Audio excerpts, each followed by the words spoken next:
Hello friend नमस्कार good morning मु दीपक आपण देखुचंती दीपक टीवी दुनिया। आज हेउची एप्रिल मास 21 तारीख मंगलवार। चलंतु जानि नबा आज दिनर केतोटी गुरुत्वपूर्ण टॉप न्यूज अपडेट। प्रथम अपडेट आसिला प्रशासन रो बड़ निष्पत्ति। एबे सकाळुआ स्कूल सकाळ 6:30 रु आरंभ हेबो स्कूल। जिलापालक बड़ निष्पत्ति सोमवार ठारू जिलार समस्त स्कूल सकाळुआ करिबाकू निष्पत्ति। ग्रीष्म प्रवाह को दृष्टि रखी एपरि निष्पत्ति निया जाइछि। एनै प्रशासन पक्षरु निर्देशनामा जारी करा जाइछि। खबर अनुसार राज्य रे एबे ग्रीष्म प्रवाह जारी रहिछि, जाहाकू दृष्टि रखी 12टी जिल्लार जिलापाल निज निज अंचल रे थिबा स्कूल एवं अंगनवाड़ी को बंद करने निष्पत्ति नैछंती। जिलापालक निष्पत्ति अनुसार सोमवार 20 तारीख ठारू जिलार समस्त स्कूल सकाळुआ हेबाकू निष्पत्ति नैछंती। सकाळ 6:30 रु 9:30 पर्यंत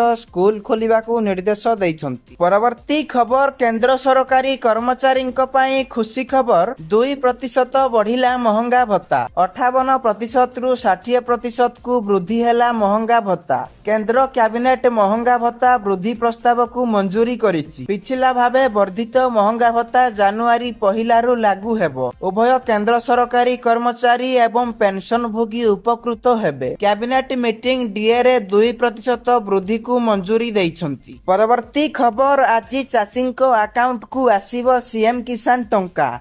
आज हेउची अक्षय तृतीया।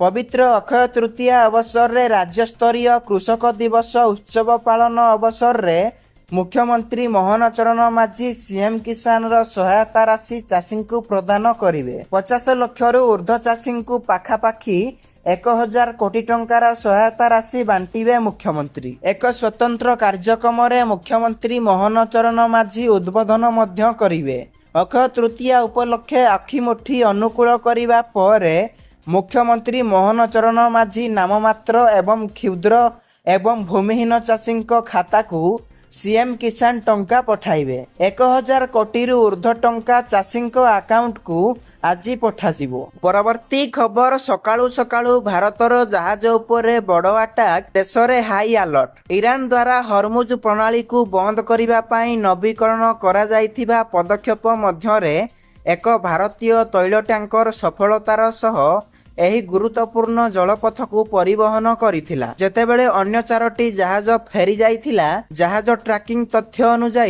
देश गरिमा नामक तैल टैंकर शनिवार हरमुज प्रणाली पार करिथिला। भारतीय शिपिंग कॉर्पोरेशन द्वारा परिचालित एही टैंकर हेउची मार्च आरंभरू एही मार्गरे परिवहन करुथिबा 10म भारतीय जहाज। माराइन ट्रैफिक अनुसार शनिवार संध्या सुधा टैंकर टी ओमान उपसागर देई आगकू बढ़ुथिला। तथ्य एहा मध्य प्रकाश करिछि जे ईरान पक्षरु गुलीमाड़ परे तैल टैंकर सानमार हेराल्ड देश वैभव एवं देश विभर मालबाही जहाज जग अर्णव सहित सेमानंकर गतिपथ परिवर्तन करिथिला। परवर्ती खबर बढ़िला तेलर दर। मध्य प्राच्य रे चलीथिबा उत्तेजना कमिबार कौनसी संकेत देखा जाउ नाही। ईरान अमेरिका सहित द्वितीय पर्याय आलोचना करिबाकू मध्य मना करि दैछि। एहार प्रभाव अशोधित तैल पेट्रोल डीजेल मूल्य रे वृद्धि देखिबाकू मिलिछि। ब्रेंट अशोधित तैल मूल्य रे ब्यारेल प्रति $5.51 वृद्धि पाइछि, जहा प्राय $95.89 प्रति बैरेल को वृद्धि पाइछि। एही समय रे ओडिशा रे पेट्रोल एवं डीजेल मूल्य वृद्धि पाइबारे मध्य देखिबाकू मिलिछि। दिल्ली रे पेट्रोल रो दर 94 टंका 77 पैसा रहिथिबा बेले मुंबई रे 103 टंका 50 पैसा रहिछि। सेहीपरि भुवनेश्वर रे पेट्रोल लिटर पिछा 101 टंका 35 पैसा रहिछि।